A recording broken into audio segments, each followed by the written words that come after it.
Welcome back to Consultant's Corner. I'm Rebecca Brizzi. This is my corner. I am a consultant. I recently talked about not ever offering discounts. In a follow-up conversation with somebody who saw that video, they were asking, well, if somebody says, oh, you're too expensive, I can't afford it, that's a natural inclination, is to say, well, what can you afford? And then figure out a price. I can't afford it is not a refusal, it's an objection. The difference is a refusal ends the conversation. That is simply no, period, the end. Any additional information that you receive allows for continuing the conversation. I can't afford it allows you to then come back with a question. There are lots of forms of sales objections, and whenever somebody presents you with a sales objection of that sort, you want to use that as an opportunity to learn more, not to just end the conversation, or even worse, compromise your offering to fit that sales objection. So what do you do when you hear a sales objection?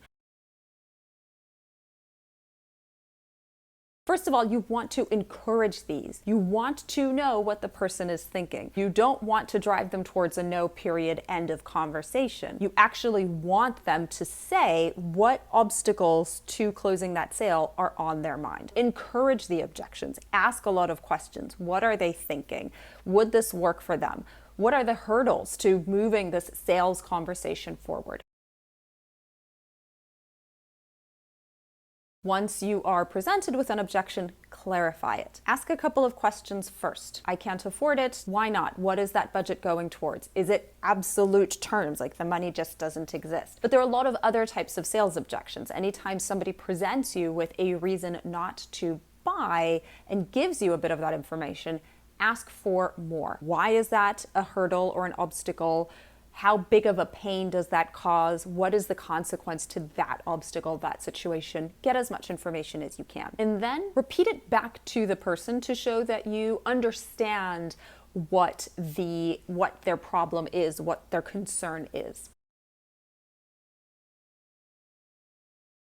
A lot of standard sales training will say isolate it at this stage, meaning say, is this the only hurdle? If we solve this one thing, will you buy? That's actually a perfectly good tactic. I'm not going to speak against it, but it is one that I struggle to utilize. It's a little bit overly salesy for me, not because it's a bad tactic, but because that sort of questioning just doesn't come naturally to me. But I agree with the premise. I will try to make sure that I have all the information about a potential objection up front. So think about how you can present that. Either ask the question, if we solve this one thing, would you be ready to close the sale? Or find a way to present that question with other words.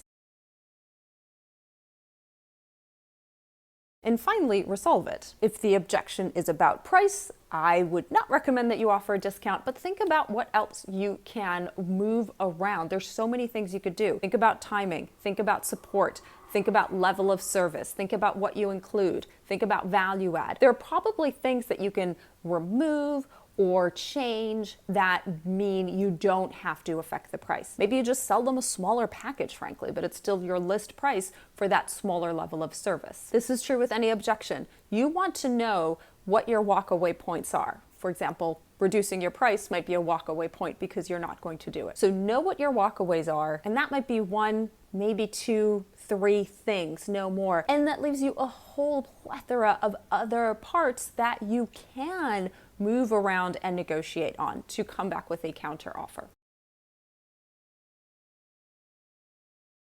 Objections are your friend. Your homework is to think back to the last several sales conversations that began but did not end in a sale. Was an objection presented? And if so, how else could you have handled that conversation? How can you do that next time that sort of conversation arises? And when you get the client, remember how important customer experience is. Have you built your customer experience plan yet? If not, check out my course on customer experience, how to turn customers into lifetime customers. The link is in the description of the video below. I'll see you back here at the next video. Bye now.